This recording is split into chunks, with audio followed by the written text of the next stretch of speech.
Hi, welcome, Coleman Certified SBA 7A Underwriting Training Office Hours. I am at an advantage. I have a church nearby, and when the church bells go off, I know that's the top of the hour. So welcome. Joseph, can you solve this feedback over here? Problem I'm hearing? Okay. Let's go ahead and mute Nathaniel then. Anyway, welcome. I appreciate you joining us. I see a lot of people online. Welcome, welcome, welcome. Let's go through some poll questions. I have a couple I want to start off with, give me a little better sense of the audience. And I want to know if you signed the SBA 1920 form on behalf of the bank. Yes or no. If that's something that is in your job description, or if someone else does that. What I'm looking for is, do they have the underwriter do that, or is there someone else that does that? And I got 1/3 of you say yes, 2/3 of you say no, they don't. So the third of you that do sign it, I hope you've enjoyed the conversation on the 1920.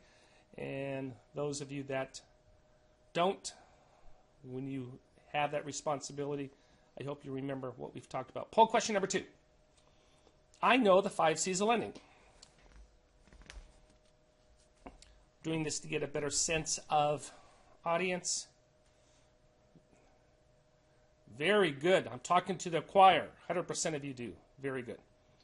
Oh, there was one last vote that came in that said no. Very good. That's fine. Are you a PLP lender?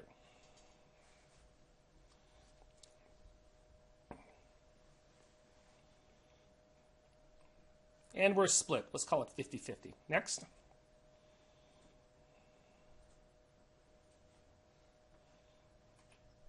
This is just for my own knowledge base. When you underwrite, and you can select, oh, I thought they could select more than one, Joseph. You screwed that up. We screwed that up. Well, check if you do any of those.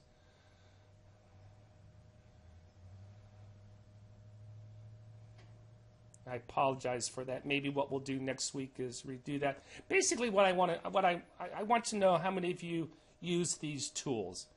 And 75% say, 78% say we do a basic Google search. 22% do a Google Earth search. The reason why I bring up the Google Earth, I've been writing about fraud issues, and a Google Earth quick search would have solved some major headaches for some players when they found out that the collateral that they thought was there was not there. Specifically some hotels in Florida that seem to disappear off the face of the earth. And I believe we have one more question. Has anybody adjusted a cash flow analysis assuming a $15 minimum wage? I've been covering this a little bit up in Seattle. I live in LA area. LA hotels have required, I think it's $15.17. It is becoming more and more prevalent. I'm seeing if that's happened. 100% have voted no. I bring that up again. I believe the underwriter should have a worldview.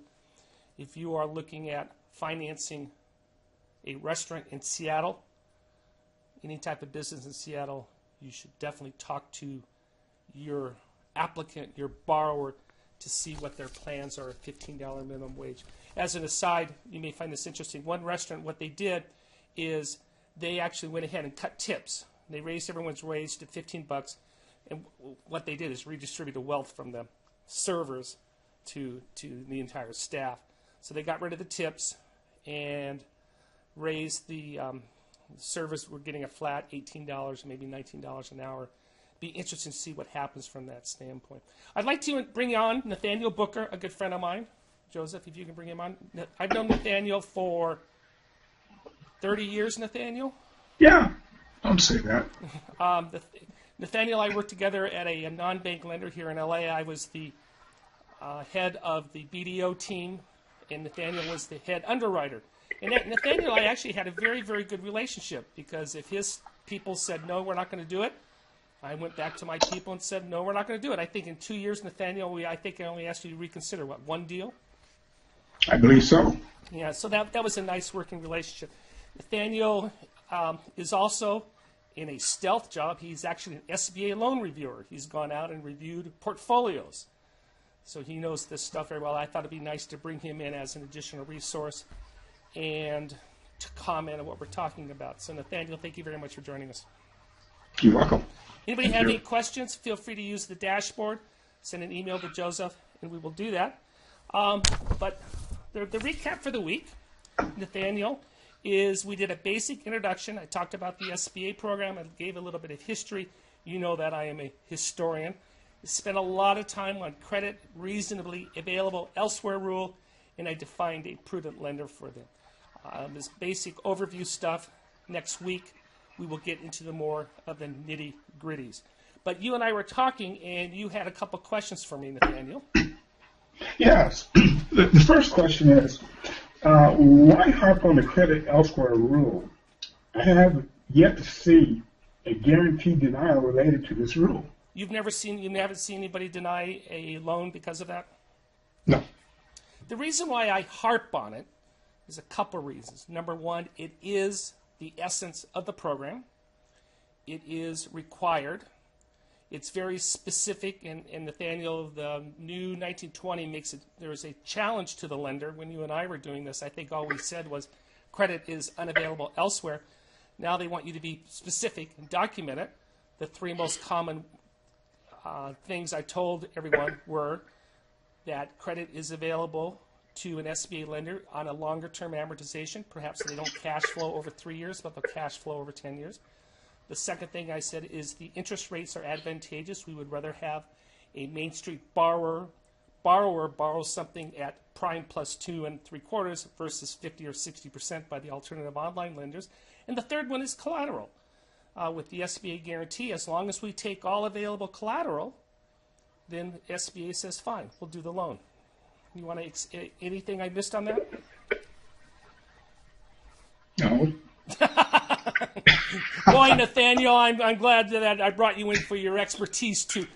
Well, I do want to say that when I reviewed the SBA operations, the credit elsewhere, many of the lenders usually cite their internal policy. They don't look at what other lenders might do. And so typically they say that we would not do this loan if we did not have the SBA guarantee. And that's wrong. Yeah. That's how they justified in their credit memorandums. And that's wrong. The other reason I do harp on it is this is an area of interest to the Inspector General. I know I've talked to them about it directly. I know they're very interested in it. And I'm not making a prediction that they will start popping guarantees if that's not done correctly. I am saying this is going to become more and more prevalent, and it's going to become more and more central in your reviews. So the two things I said, be specific, document it, and it is an area of focus of SBA. Would you agree with that, Nathaniel? I agree. Cool. Second question that you had for me. Yeah. This is one that really confounds me. How can a prudent lender do a 7A real estate loan for 0% down? I see that out there a lot today. I got this email Wednesday from Yadkin Bank out of North Carolina. This is what they say. New 100% financing for attorneys, architects, and CPAs. Recently, we have expanded our professional guidelines to allow more flexibility in our lending process. As a result, we are now able to offer 100% financing for attorneys, architects, and CPAs.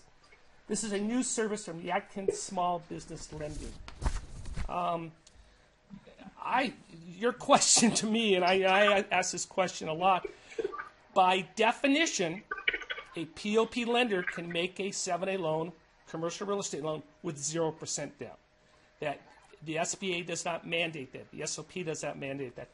504, it mandates 10%, 15% down equity injections. Now, how I would answer that, Nathaniel, is a prudent lender can do that if they take all available collateral, which would include a lien, a second lien on a house.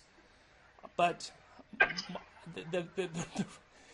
it's a slippery slope if you're out there, and I don't know Yadkin's policy if they do that or not, but to offer 0% down, that could be an issue, especially in an early default.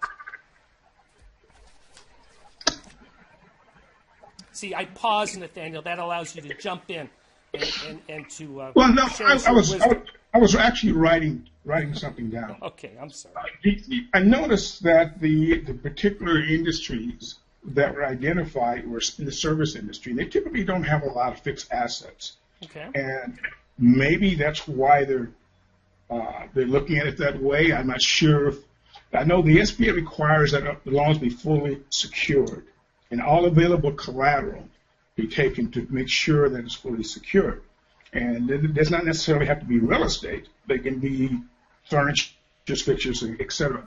So I'm not sure from a prudent lending standpoint, regardless of or notwithstanding SBA requirements, that makes sense unless the business has demonstrated historical, very strong cash flow, and it's a definite improvement in acquiring real estate. For instance, they're going from a $25,000 a month to $10,000 a month payments. So again, but if there's an early default, I think the lender's in jeopardy. They really have to do their underwriting. Yeah, and that's the risk. An early default, if a loan defaults in the first 18 months and there's a charge-off and they're not fully secured, I think they have an exposure there in terms of SBA coming back and saying, hey, you didn't take all available collateral. Perhaps there's equity in the house. And I agree with you. I want to be very clear. I'm not calling them imprudent.